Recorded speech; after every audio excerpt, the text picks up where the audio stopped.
If you follow the Hocking River into Athens, Ohio, you'll find a picturesque college town full of life, academics, and athletics. At the edge of Ohio University's campus is a tiny log cabin. You might wonder what this unusual building is, but you'll see the sign that says Visitor Parking Registration Center and might quickly lose interest. However, this sleepy historic structure was the original entrance to the Athens Lunatic Asylum.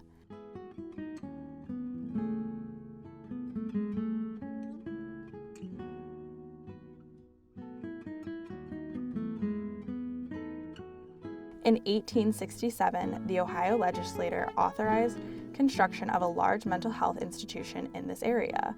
In 1874, the institution opened its doors to their first patients. 6 years later, in 1880, the grounds from the cabin to the institution's main building were developed to resemble a park. This expansive yard included orchards, farmland, and a pond. Developers believed this outdoor space would aid in patient healing. This main building followed the Kirkbride plan, which was innovative at the time. This design, created by Thomas Story Kirkbride in the mid-1800s, focused on the belief that natural light and air circulation were critical in treating and healing individuals with mental ailments.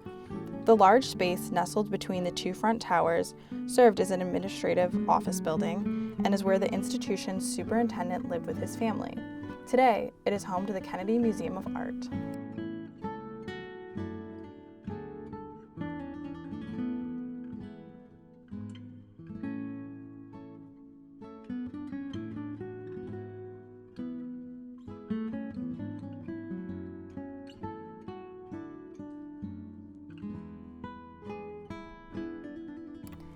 In 1900, an amusement hall was built. This building provided a place for patients to see concerts, performances, and in later years, watch films.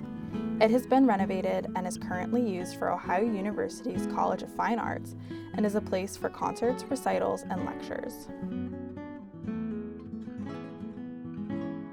Across the brick road in 1903, Cottage R was built. Like the Kirkbride plan, it followed moral treatment architecture. Moral treatment was the belief that people with mental ailments should not be treated like animals or as subhuman. This building showed there might be a philosophical change coming in mental health treatment. People were beginning to consider patients might benefit from a family-like atmosphere. This specific cottage housed male and female patients. Others, like it, catered to single-gender populations, geriatric patients, and some housed employees.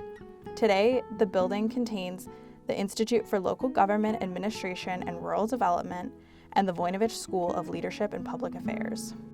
In 1924, Building 26 was completed. This building, frequently referred to as the tuberculosis building, was where patients with respiratory infections were housed. However, this building was built in the era of lead paint and asbestos. These compounds inadvertently damage patients' health even more. Due to the dramatic stories told about the institution, this building attracted vandals and trespassers. In 2013, the building was demolished because of the risk trespassers posed to their own safety.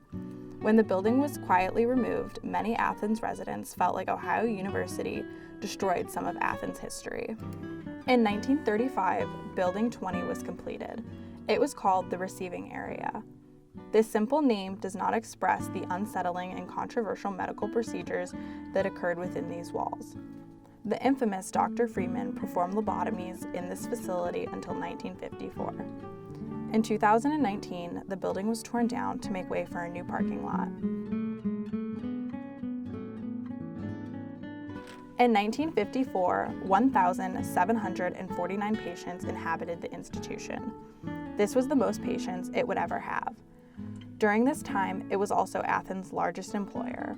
However, in this same decade, a patient wrote an essay describing his or her typical day at the facility. The identity of the patient is unknown, but the individual wrote, "I then understand the steamroller, so-called, is beginning to affect me. It has flattened out my personality so that few emotional outlets of expression are allowed." The patient then describes the dread they feel when they find out they will be getting electroshock therapy, but also sings the praises of Thorazine, a tranquilizer that is still used today to treat schizophrenia.